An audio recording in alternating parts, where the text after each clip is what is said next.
ఎన్నికల్లో పెట్టినటువంటి జెడ్పీటీసీల్లో ఎన్నికలు పెట్టారు. ఎన్నిక మొదలైన దగ్గర నుంచి నామినేషన్ వేసే దగ్గర నుంచి ఎన్ని తంతులు చేశారు, ప్రజాస్వామ్యాన్ని ఎంత అపహాస్యం చేశారు. అంటే కాకి చొక్కాలని లాఠీలను అడ్డం పెట్టుకుని, అంటే తొత్తులుగా మారినటువంటి కొంతమంది అధికారుల్ని అడ్డం పెట్టుకుని, పోలీసు వ్యవస్థను అడ్డం పెట్టి ఏ రకంగా ప్రజాస్వామ్యాన్ని కొంతమంది కాకి బూట్ల కింద ఏ రకంగా నలిపివేశారో, ఛిద్రం చేశారో ప్రజాస్వామ్యాన్ని మనం చూసాం. ఆఖరికి ఎన్నికల కమిషన్ కూడా అంటే బ్రహ్మాండంగా చదువుకుని ఐఏఎస్లు పాస్ అయి రాష్ట్రంలో ఐఏఎస్లో అత్యున్నత పదవులు కూడా అనుభవించి, అంటే ఈ వెలగబెట్టినటువంటి అంటే సమాజానికి దిక్సూచిగా, సమాజానికి మార్గదర్శిలుగా జీవించాల్సినటువంటి కొంతమంది, అంటే మీరు వ్యాపారాలు చేసుకుంటే మీ ఇష్టం, లేదా మీరు వ్యవసాయం చేసుకుని బతికితే మీ ఇష్టం, కానీ ఇవి వ్యవస్థని బాగు చేయాల్సినటువంటి, లేదా ఈ సమాజానికి ప్రపంచానికి మార్గదర్శులుగా బతకాల్సినటువంటి ఎన్నికల విధుల్లో ఉన్నటువంటి ఈ కొంతమంది అధికారులు ఈ రకంగా తగలబడితే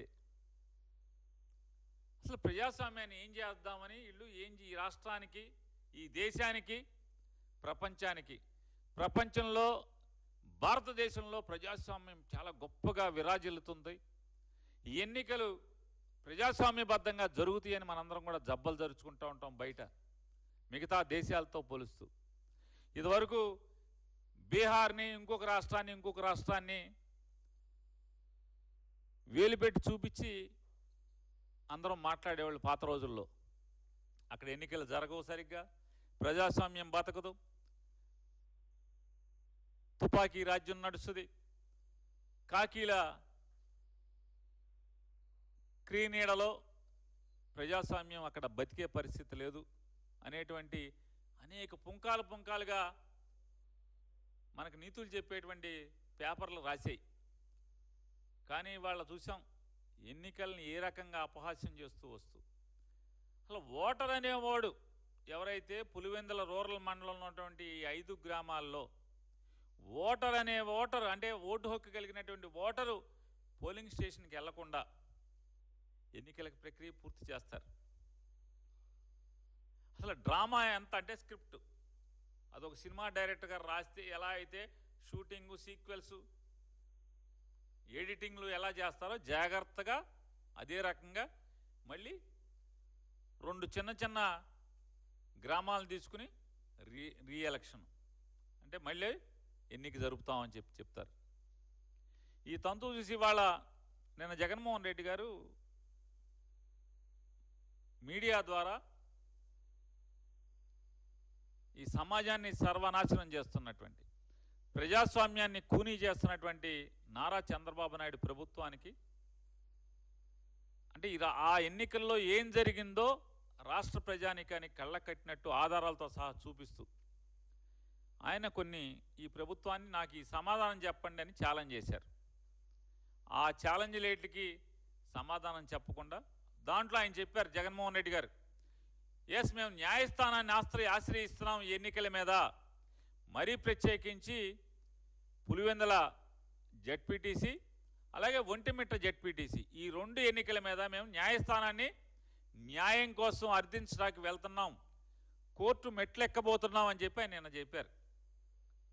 వెంటనే మళ్ళీ స్క్రీన్ ప్లే మార్చుకున్నారు. అంటే పులివెందుల జెడ్పీటీసీ ఎలక్షన్ ఒకే రౌండ్లో మొత్తం కౌంటింగ్ అయిపోవాలంట. అంటే కోర్టు తలుపులు తెరిచేప్పటికీ, కోర్టు తాళాలు తీసి బూజు దులిపి జడ్జి గారు కుర్చీలో కూర్చునేప్పటికీ ఎన్నికైనట్టుగా ఈ ఎన్నికల పత్రం ఇచ్చేసేయాలి. ఎందుకంటే మళ్ళీ జడ్జి గారు ఈ ఆధారాలను చూసి మొత్తం ఎన్నికల కమిషన్ని కలెక్టర్ని 2 మొట్టికాయలు మొట్టి ఎలక్షన్ అంతా ఆపండి అంటాడేమో అని చెప్పని కంగారు, భయం, ఆదరా బాదరా. అంటే ఎన్నిక అయిందని పులివెందుల్లో మేము గెలిచామనేటువంటి ఇది గెలుపా? ఇది గెలుపా అని అడుగుతున్నాను. ఎవరిని మోసం చేస్తాను? మీరేమనుకుంటున్నారంటే ఈ రాష్ట్ర ప్రజల్ని ఏమారుస్తున్నాము మహా తెలివితేటలతో 45 ఏళ్ల అనుభవంతో 45 ఏళ్ల అనుభవంతో ఈ ఆంధ్ర రాష్ట్ర ప్రజల్ని ఏమారుస్తున్నామనేటువంటి పగటి కళలతోనే మీరు ఇవాళ ఈ పులివెందుల ఎన్నికల్ని ఏ రకంగా జరిపారో. కానీ ప్రజల అమాయకులా? ఇట్లాంటి నారా చంద్రబాబు నాయుడు గారు లాంటి వాళ్ళని ఎంతమందిని చూసుకుంటారు?